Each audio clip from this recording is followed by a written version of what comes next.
There is a question you are actually asking, and it is probably not the one you think you are asking. Standing in the parking lot at work or scrolling past somebody's new kitchen, the question that arrives is rarely, "Am I rich?" It is something narrower and more urgent than that. Am I behind? That is a fair question. It deserves an answer. The trouble is the instrument you are using to answer it, because the only data available to you in that parking lot is a set of objects. A car, a house, a vacation somebody posted. I want to spend this video showing you exactly what those objects can and cannot measure, and then handing you something that measures the thing you were actually asking about. Because here is the part I had to accept before any of this got useful. You are not going to stop comparing. Nobody does. The move is not to feel bad about the comparison. The move is to compare using a number that works. So let me start with the object, and then let me build you a different instrument. Start with the car because it is one of the clearest objects to test. In the first quarter of 2026, Experian reported that the average monthly payment on a new car loan was $770. Used cars averaged $531. Leases averaged $619. Those are observed averages reported from financing data during that quarter. Now the number that changes what the car means. In that same quarter, 83% of new car buyers financed the purchase. 38% of used car buyers did the same. Sit with what that does to the object. When most new cars leave the lot attached to a loan, the car in front of you is not evidence that a household accumulated money. It is evidence that a borrower met a lender's approval standards for one particular loan on one particular day. Those are two different events, and they can happen to two very different balance sheets. The approval process can consider income, existing obligations, credit history, collateral, loan structure, and other underwriting factors. That is a real evaluation with a real result. It is simply not the question you were asking in the parking lot. So the object does tell you something. It tells you an application went through. It does not tell you what sits in the account behind it. And before this turns into the story you have already heard, let me close the other door too. There is a popular version of this idea that says the flashy car means fragility, and the old paid-off car in the corner of the lot means quiet discipline. That is the same mistake with the sign flipped. In the first quarter of 2026, the average interest rate on a used car loan was 11.43%. On a new car loan, it was 6.39%. The older, plainer, less impressive car can be attached to the more expensive loan because the rate is affected by credit, collateral, and the structure of the financing, not by how modest the car looks from the sidewalk. An older car is consistent with a household that chose not to spend.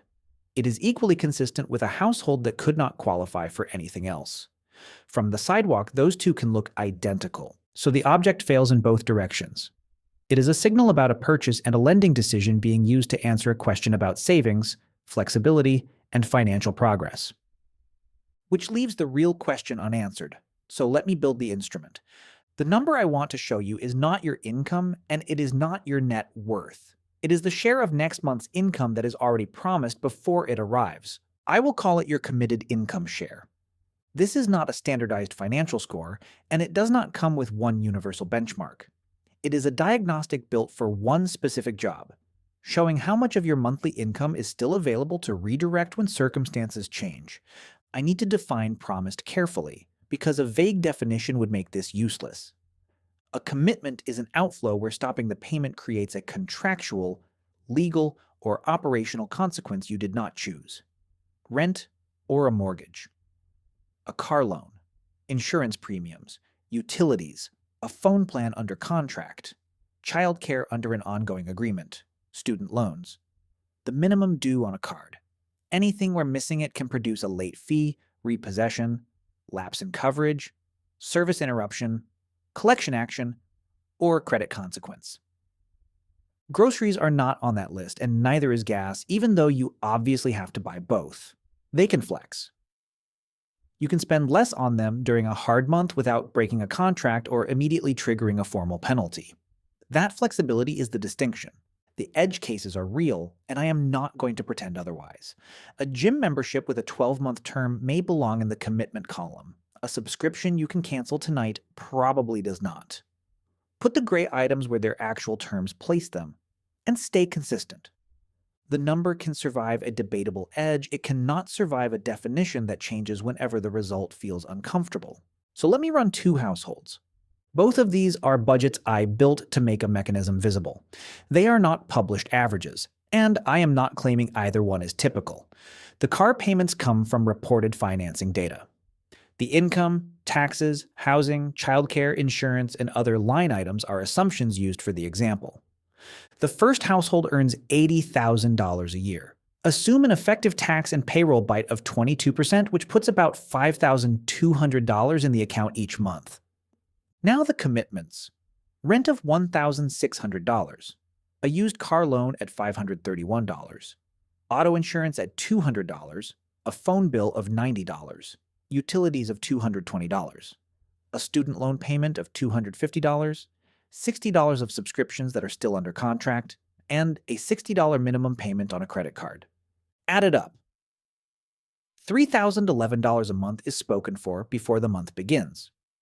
Against $5,200 of take-home pay, that is 57.9%. What is left is $2,189. That is the residual.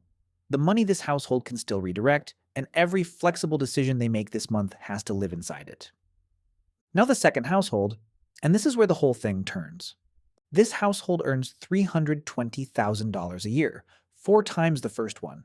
Assume an effective bite of 35%, which is higher, and take-home lands around $17,333 a month. The commitments are larger, and every line is an assumption in this example. Mortgage with taxes and insurance at $4,800. One new car at $770. A second car on a lease at $619. Childcare for 2 young children at $2,400.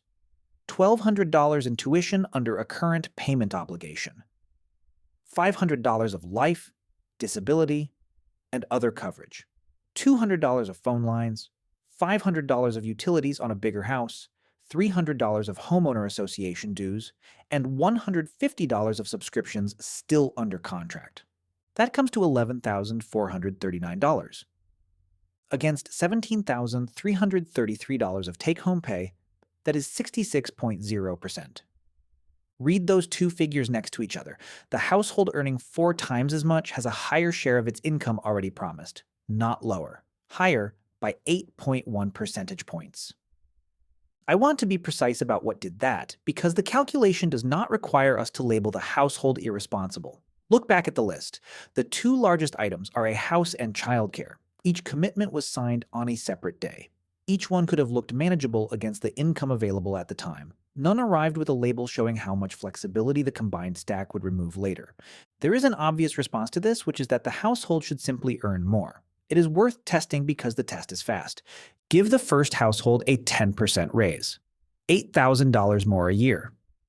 Using the same tax assumption, take-home goes from $5,200 to about $5,720.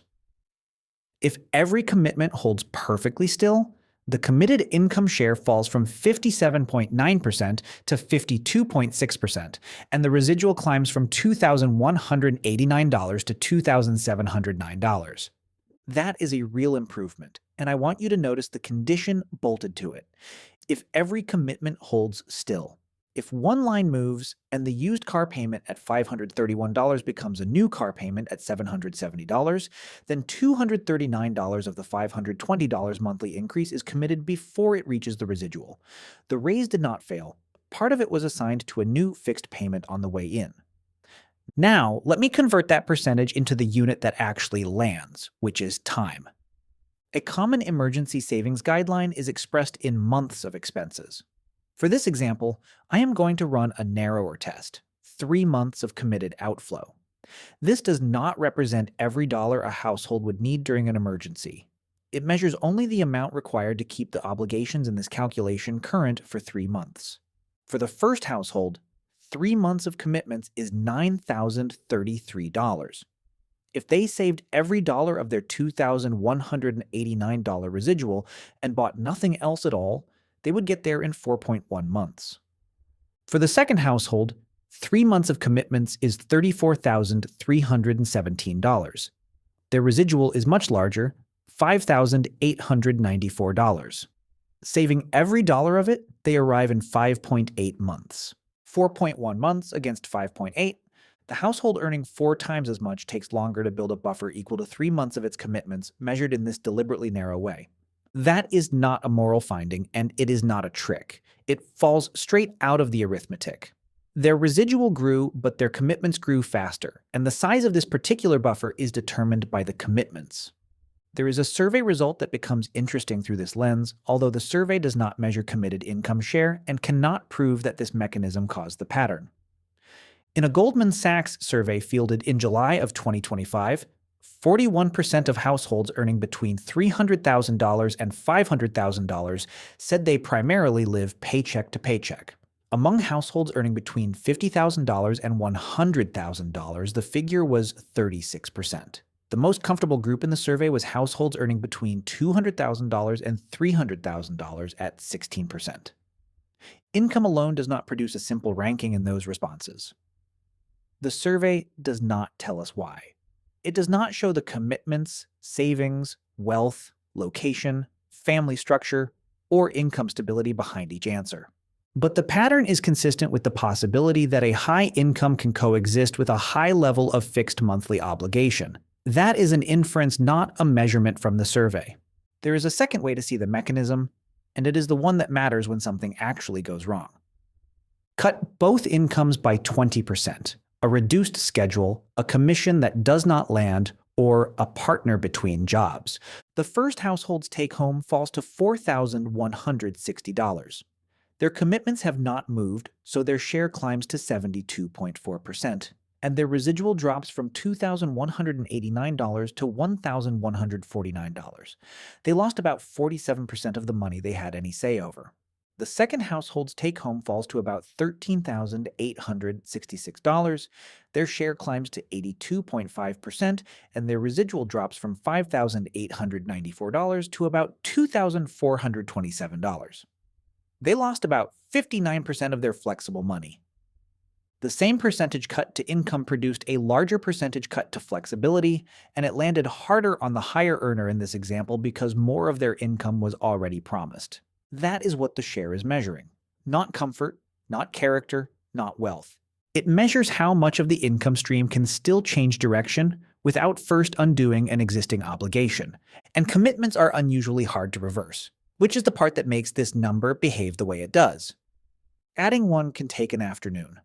A lease signed, a plan upgraded, a loan approved, while somebody prints the paperwork. Removing one is a different category of work.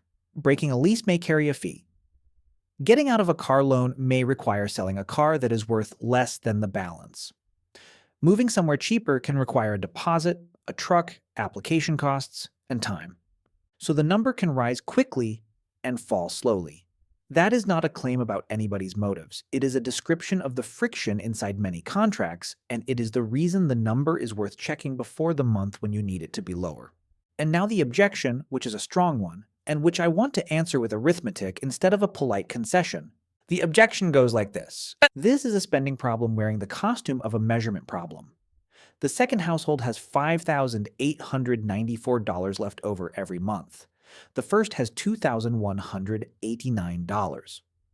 Whatever the percentages say, the higher earner is obviously in the stronger position, and telling them otherwise is a parlor trick.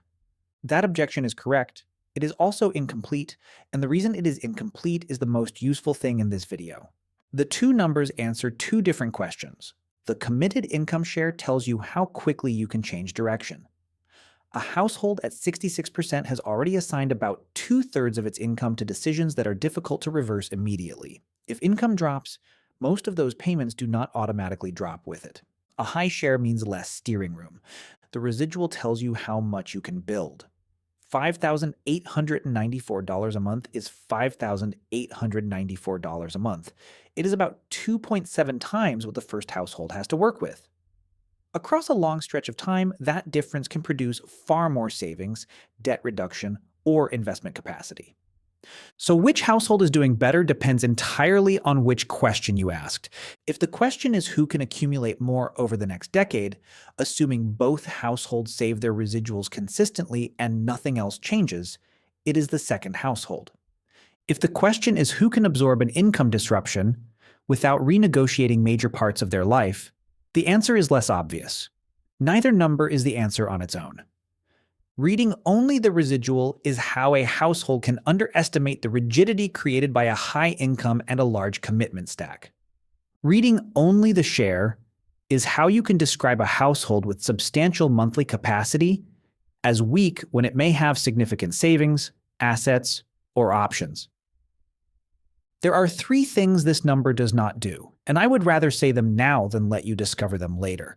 It does not measure wealth. A household with a high committed income share can be sitting on a portfolio built a decade ago. The share describes a flow. It says nothing about the stock of assets behind it. It does not measure total safety. Somebody at 40% with nothing saved may be more exposed than somebody at 70% with 2 years of expenses banked. The share tells you how much room you have to redirect. It does not tell you what you have already stored. And it does not measure you. A commitment is not a character flaw. It is an obligation that may have made sense when it was accepted under circumstances that may or may not still exist. So here's the check, and it takes about 4 minutes. Open your banking app and pull up last month. Write down what actually landed in the account after tax, after retirement contributions, and after anything that never reached checking. That is the denominator. Then walk through the outflows and mark every payment where stopping would create a contractual, legal, credit, coverage, or service consequence. Add those. That is the numerator. One warning on the arithmetic. Bills that arrive once or twice a year, like an insurance premium or registration fee, can still belong in the commitment total. Divide them by 12 and include the monthly amount. Leaving them out can make the ratio look better than the account feels during the months when those bills arrive. Then divide the commitments by take-home income. I am not going to tell you what number is good because this is not a standardized score and the meaning changes with income stability, savings, household structure, location, access to credit, and the speed at which the commitments can be changed. What I can tell you is what the number is for. It answers a narrower and more useful version of the question you were asking in that parking lot. How much of my income still belongs to decisions I have not made yet? The Federal Reserve asked American adults about financial well-being and emergency savings in October of 2025.